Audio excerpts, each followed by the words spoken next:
Ajde zdaj, imamo to. Tako nekako bi lahko danes začeli dan. Končno je tukaj, kvalifikacije se začenjajo danes ob pol četrti uri. Začnemo proti Angoli, ki je včeraj že odigrala svoje prvo srečanje in sicer proti Poljakom, ki so bili prepričljivo boljši. Nič posebnega od tekme. Sem jo malo spremljal tako z enim očesom, no, ne najbolj natančno, pa vendar. Tako da lahko rečem za danes, da moramo nasprotnika spoštovati, ne moremo iti v tekmo z nekim podcenjevanjem, to je najslabše, kar lahko ekipa katerakoli naredi. Lahko pa v isti sapi dodamo, da niso nek in košarkarska reprezentanca, da mislim, da se Slovenija realno ne sme bati in da bomo danes opisali prvo pričakovano zmago. Poskušajo sicer Angolci odigrati neko agresivno obrambo, ampak jim potem toliko več zmanjka v napadu. No. Kakorkoli, malenkost bolj bi se mogoče osredotočil na Litvance, ki prihajajo najverjetneje v nedeljo, vsaj upajmo tako. Kakorkoli, Litva je včeraj odigrala tekmo proti Venezueli in se je mogoče malenkost bolj mantrala, kot je bilo temu pričakovano. Zanimivo postavitev so postavili Litvancem, Venezuelci, se pravi, kar nekaj časa so igrali v coni. Med Litvancem res ni šel. Mislim, rečemo to temu tako, kar moraš imeti jajca, da Litvancem postaviš cono, ker ti vemo, da zelo radi mečejo iz razdalje in so pri tem kar precej uspešni. Je pa res, da zelo radi poiščejo v tej trenutni sestavi spodaj na centrskem položaju predvsem Valančunasa, ki je bil praktično nezgrešljiv. 8 od 9 je metal za 2 točki. Tako da je dosegal v bistvu v pičlih 21 minutah kar 20 točk in pa 11 skokov. No. Tako da zelo jasno je tukaj vidno, odkot preti največja nevarnost. Kot pravim, met jim nekako ni šel. Mučili so se v bistvu tudi nekih prevelikih idej niso imeli. Je pa res, da je tole prvo srečanje, ki nam dosti krat ne pove vsega. Venezuelci so se v bistvu izkazali kot žilav nasprotnik.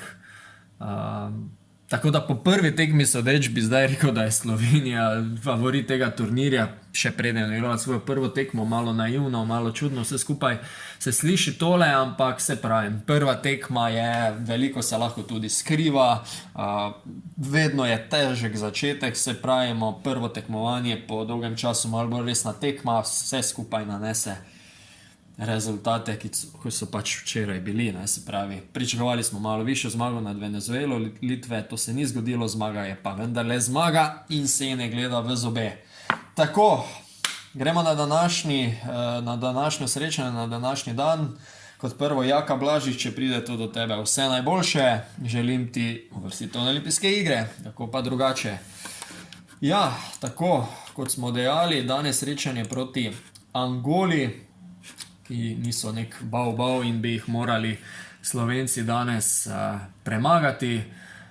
Vse nekih skrivnosti v naši reprezentanci ni, vemo okoli koga ali česa se bo napad vrtel. V obrambi je potrebno oddelati svoje, biti agresiven, kar je Sekuličev sistem na nekaterih tekmah oziroma predvsem na večini tekem že nakazal, da bo. Torej obramba iz obrambe v protinapad, če se le da, in potem v napadu mirno in umirjeno. Mislim, da imamo tukaj maestra, ki bo diktiral dirigentsko palico ali kakorkoli že temu rečemo. Tako da postopoma naslednji dan Poljska, se pravi že jutri, ki pa je pokazala malenkost več, mogoče celo največ do zdaj v tej skupini. Priigrali so si včeraj dokaj enostavno zmago proti Angolcem. Ponitka je tukaj nekoliko izstopal z 22 točkami v 23 minutah. Imajo tudi naturaliziranega Američana AJ Slaughterja, ki se je na evropskih parketih dokazal tudi že v Euroligi, tako da ni neka prevelika neznanka.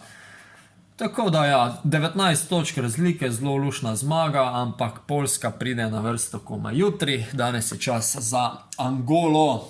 Tako, srečno Slovenija, komaj čakamo, za tiste, ki ne veste, na kanalu A od 15:10 naprej studijski program, se pravi 20 minut kasneje pa sledi uradno tekma.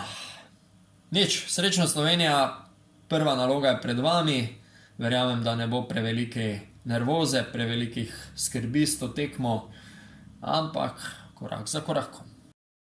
Pa še ena hitra zanimivost.